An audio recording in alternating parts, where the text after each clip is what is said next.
I want to get the out of the matrix. What do I do realistically, right? Like, what are my first steps? Where do I go? Let's go do some push-ups. Push-ups? Yeah, go do some push-ups. If you can't do push-ups, how are you supposed to do anything else in life? Oh, yeah, the push-ups. Go do them. Go do 50 push-ups a day for 30 days. What, you think you're going to run a multi-million-dollar business? Oh, yeah, but look at all these guys. Yeah, the example is just establish discipline in some area of your life. Win in some area of your life. Win. Have a small win. You know the little monsters in your life that you shouldn't have.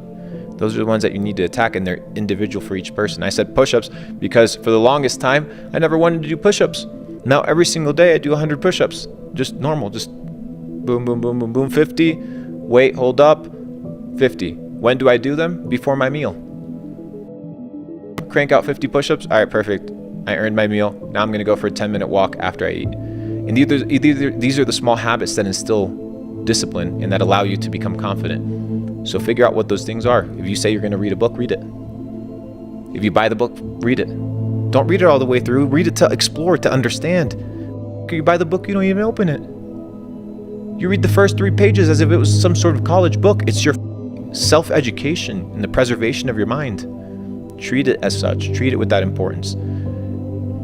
Surround yourself with good people.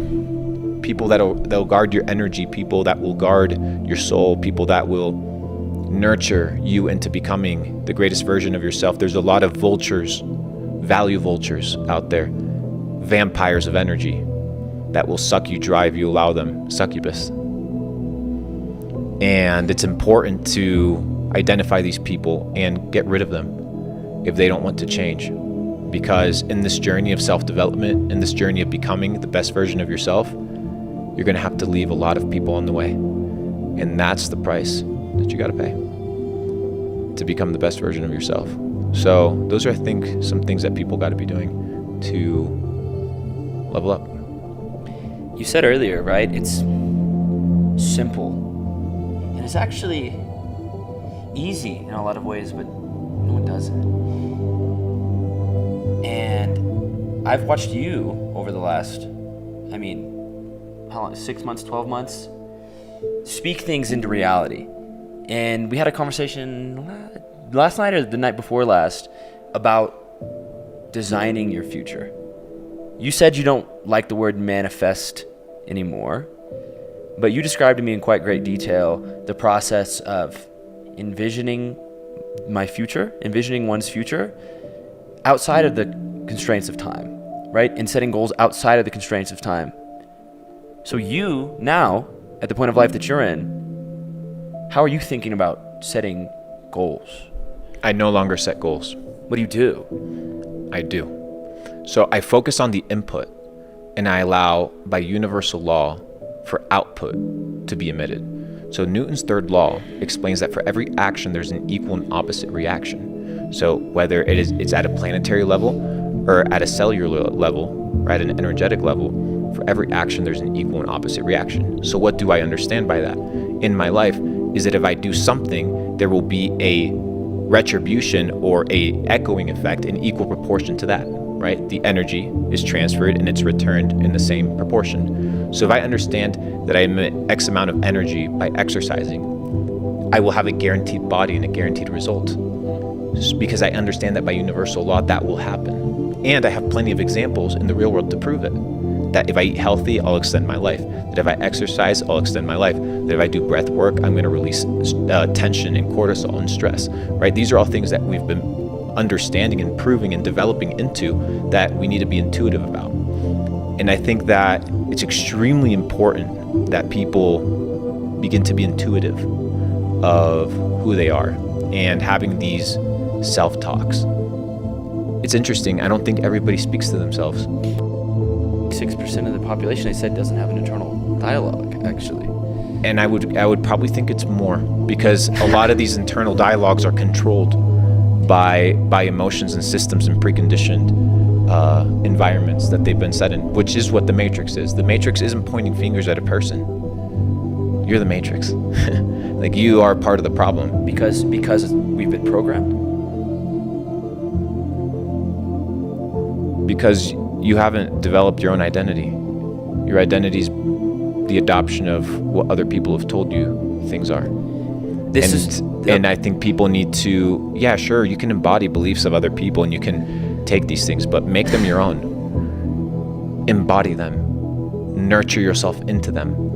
And when you nurture yourself into them, the habit of becoming healthy, the habit of exercising, the habit of leveling up no longer is a chore, but it's a privilege. And I think people need to start viewing the fact that they can be healthy, that they have legs to walk, that they have a brain to operate, that they have hands to be able to type on a keyboard and make money online as a privilege. And if you understand that it's a privilege, then you begin to appreciate it. And the thing is, people take things for granted. And the paradox of life that I've found to be extremely interesting is that people put a lot of value in the things that they can replace, and they neglect the things that they cannot replace. So people put value on the Gucci belt, they put value on the car. All of these things are replaceable. But the things that they cannot replace, their health, their family, their mental state, their peace, they neglect. And it's paradoxical, and it makes no sense. So why up and learn the hard way when it makes more sense to live a life that is balanced and a life that has purpose and meaning? And I understand, go crazy, do your thing. But if you live a centered life, if you live a life of balance, a life with integrity, a life with direction, I think it could be a good life. I'm with you, G. I think it is. And I also really like something that we touched on earlier, is the essence of what I wanted to speak to you about today. Because it's a question that I have for you personally, and that whenever we talk about the Matrix, I think a lot of people want to know. You talk about programming often, right? In a lack of identity. But I think the natural next question when we talk about the Matrix, right, and our actions, our beliefs being programmed to serve desires that are not our own, there's a lack of clarity around the they, right? Who is it that is doing the programming? There is no they, bro. It transcends one individual. Transcends one person, bro. This is a spiritual game that is being played here at a deep level that transcends borders and ideologies.